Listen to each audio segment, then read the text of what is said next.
आदाब, नमस्कार, अस्सलाम वालेकुम नाज़रीन। पल पल न्यूज के न्यूज रूम से मैं हूं आपके साथ नदीम अकरम।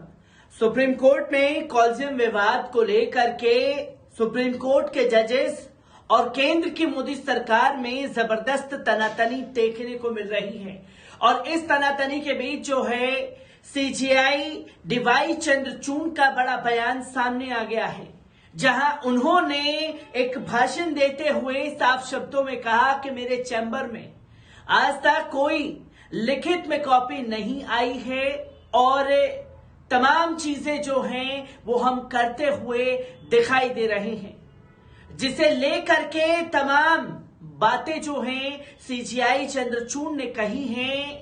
और वो भी उस समय तमाम लोगों को ये बातें कही जब देश में कॉलेजियम विवाद जो है अपनी चरम पर है, जहां केंद्र सरकार अपनी मनमानी चलाने के लिए अपने जजों की नियुक्ति करवाना चाहती है, तो वहीं सीजेआई ने नए नामों को आगे करके अगले जो जज बनेंगे उनके लिए तमाम प्रतिक्रिया शुरू की है। किस तरीके से तमाम बातें जो हैं सीजेआई चंद्रचूड़ द्वारा लिखी गई हैं, कही गई हैं, एक बार इस पूरी रिपोर्ट पर नजर डालते हैं। Chief justice doctor D Y Chandrachud ने सोमवार को कहा कि उनके चैम्बर्स लगभग पेपरलेस है, क्योंकि उनके सभी नोट्स और केस फाइलें डिजिटल प्रारूप में प्राप्त होती रही हैं। उन्होंने कहा कि मुझे अदालतों से कोई फिजिकल फाइल नहीं मिलती है, मेरे लॉ क्लर्क मुझे सभी नोट डिजिटल रूप से भेजते हैं और मेरा चैम्बर लगभग पेपरलेस है। सीजेआई उड़ीसा के 10 जिलों में वर्चुअल मोड में जिला न्यायालय डिजिटलीकरण हब के उद्घाटन के अवसर पर उड़ीसा हाईकोर्ट के मुख्य न्यायाधीश डॉक्टर एस मुरलीधर और हाईकोर्ट के न्यायाधीशों की उपस्थिति में अपना उद्घाटन भाषण दे रहे थे। प्रारंभ में सीजेआई ने कहा कि उद्घाटन समारोह पिछले 3 महीनों में उड़ीसा हाईकोर्ट का तीसरा आयोजन है, जहां उन्हें अतिथि के रूप में आमंत्रित किया गया है। उन्होंने साफ तौर पर कहा कि ये मुख्य न्यायाधीश डॉक्टर एस मुरलीधरन की दृष्टिकोण का वसीयतनामा है। उड़ीसा उच्च न्यायालय ई पहल संबोधित कार्य न्यायपालिका के मार्ग प्रशस्त करेगा। उन्होंने हाल ही में संपन्न उच्च न्यायालय के मुख्य न्यायाधीशों के सम्मेलन का उल्लेख किया, जिसे संविधान दिवस समारोह के एक भाग के रूप में आयोजित किया गया था, जहां न्याय को और अधिक सुलभ बनाने के तरीके ढूंढने के लिए चर्चा और विचार विमर्श किया गया था। आगे कहा गया कि आप सभी को ये जानकर बहुत खुशी होगी कि उड़ीसा की ई समिति संबोधित कार्य को एक आदर्श के रूप में चर्चा की गई और कई उच्च न्यायालयों ने उड़ीसा द्वारा किए गए कार्यों से प्रेरणा ली है।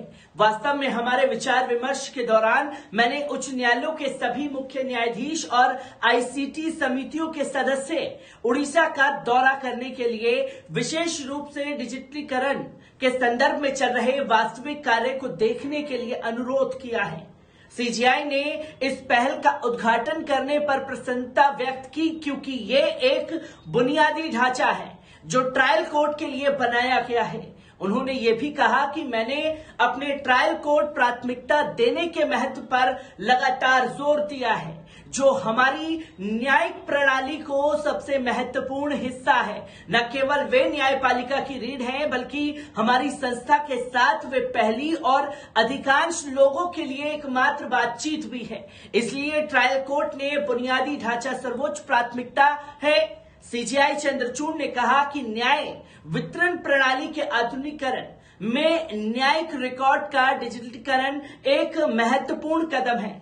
उन्होंने रिकॉर्ड्स में डिजिटाइजेशन सेंटर उड़ीसा उच्च न्यायालय की पहली वर्षगांठ मनाने के लिए आयोजित कार्यक्रम में अपनी भागीदारी को याद भी किया और साफ तौर पर कहा कि उच्च न्यायालय में किया गया कार्य प्रभावशाली रहा है।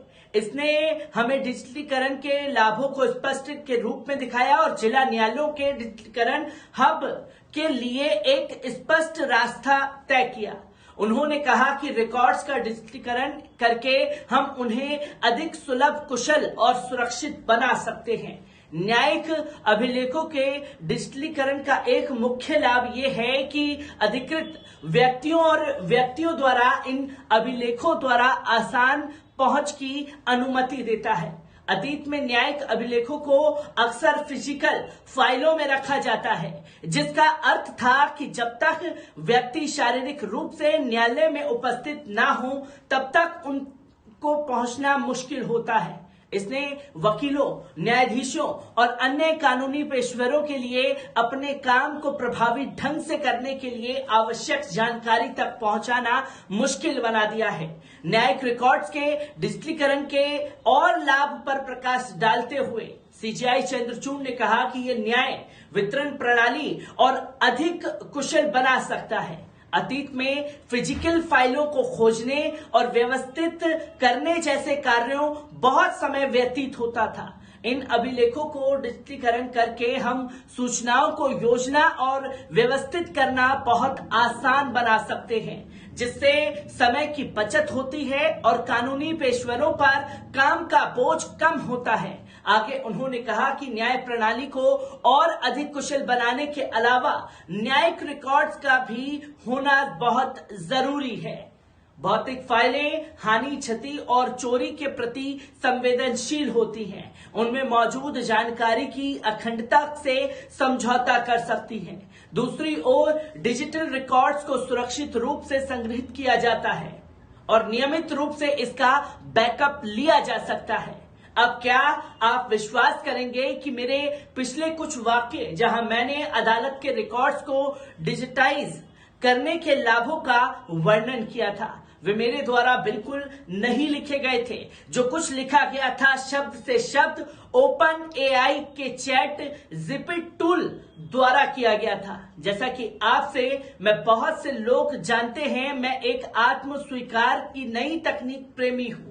मुझे न्यायालयों फिजिकल फाइल नहीं मिलती। मेरे लॉ क्लर्क मुझे सभी नोट्स डिजिटल रूप में भेजते हैं और मेरे चैम्बर्स लगभग पेपरलेस हैं। इसलिए मैंने सोचा कि मुझे इस उपकरण को अपने लिए आजमाना चाहिए। मैं इसका परिणाम देखकर दंग रह गया। सीजीआई ने स्वीकार किया कि परिवर्तन और विशेष रूप से प्रौद्योगिकी के अनुकूल होना भारी है, विशेष रूप से पुरानी पीढ़ियों के लिए। उन्होंने कबूल किया कि उनके पास बहुत तेज सीखने की अवस्था भी है, लेकिन उन्होंने आश्वस्त किया कि यह वास्तव में भविष्य है और एक बार जब आप सीखने की अवस्था को पार कर लेते हैं, जैसा कि कई लोग अब विचार कर रहे हैं, मैं अदालत में कई वरिष्ठ वकीलों अपने टैबलेट हंस देखता हूं। आप महसूस करते हैं कि लाभ थोड़ा असुविधाजनक क्षणों से अधिक है। जिस तरह से तकनीक के साथ चल रहा है, हमारा एकमात्र विकल्प परिवर्तनों के अनुकूल होना चाहिए। उन्होंने इस बात पर जोर दिया कि डिजिटीकरण के साथ साथ नए मामलों की ई फाइलिंग पर जोर दिया जाना चाहिए, अन्यथा ये प्रतिकूल होगा कि यदि हम कागजी दस्तावेजों का उत्पादन जारी रखते हैं, जिन्हें भविष्य में काफी डिजिटलीकरण की आवश्यकता होगी। उन्होंने रेखांकित किया कि ये न केवल न्यायाधीशों बल्कि मुख्य रूप से वकीलों, अनेक क्लर्कों, अदालत के कर्मचारियों और अन्य सभी शामिल लोगों को सहित सभी हितधारकों की भागीदारी और समर्थन के लिए संभव नहीं है। ई अदालत परियोजना का चरण 3 का ध्यान, जो अब हम प्रवेश कर रहे हैं, एक न्यायिक प्रणाली का निर्माण करना है। ये केवल कागज आधारित प्रक्रियाओं को डिजिटाइज नहीं करता, बल्कि ये प्रक्रियाओं को बदलने की कोशिश भी करता है, तबकि अनुकूलित किया जा सकता है जब मानसिकता में परिवर्तन हो।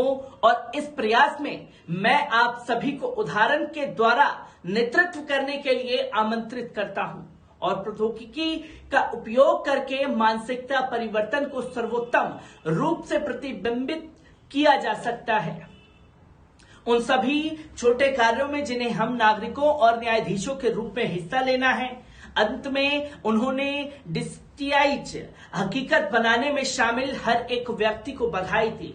उन्होंने विश्वास व्यक्त किया कि उड़ीसा हाईकोर्ट न्याय प्रदान करने में प्रौद्योगिकी के उपयोग पर देश को सलाह देगा। जैसा कि तमाम जगह देखा गया है। इलाहाबाद हाई कोर्ट हो, बॉम्बे हाई कोर्ट का मामला उल्लेख करता हूं, लेकिन उड़ीसा ने मुझे जिन पहलू में शामिल किया है, मुझे लगता है कि अब मुझे उस सूची में उड़ीसा को भी जोड़ना शुरू कर देना चाहिए, जिसकी तस्वीरें सीजीआई ने देश को दिखाई और वो भी उन जजों के सामने बैठ करके अपनी तमाम बातों को रखा, जिसमें एस मुरलीधर भी शामिल थे। वही मुरलीधर जिन्होंने दिल्ली दंगे के दौरान भारतीय जनता पार्टी के नेताओं के ऊपर एफआईआर दर्ज करने के लिए कही और उसके बाद रातों रात उनका तबादला कर लिया गया था। ये तमाम तस्वीरें सीजीआई चंद्रचूड़ से जुड़ी हुई आप लोगों के सामने थी। तमाम रिपोर्ट आप लोगों के सामने रखता रहूंगा। दीजिए इजाजत, शुक्रिया।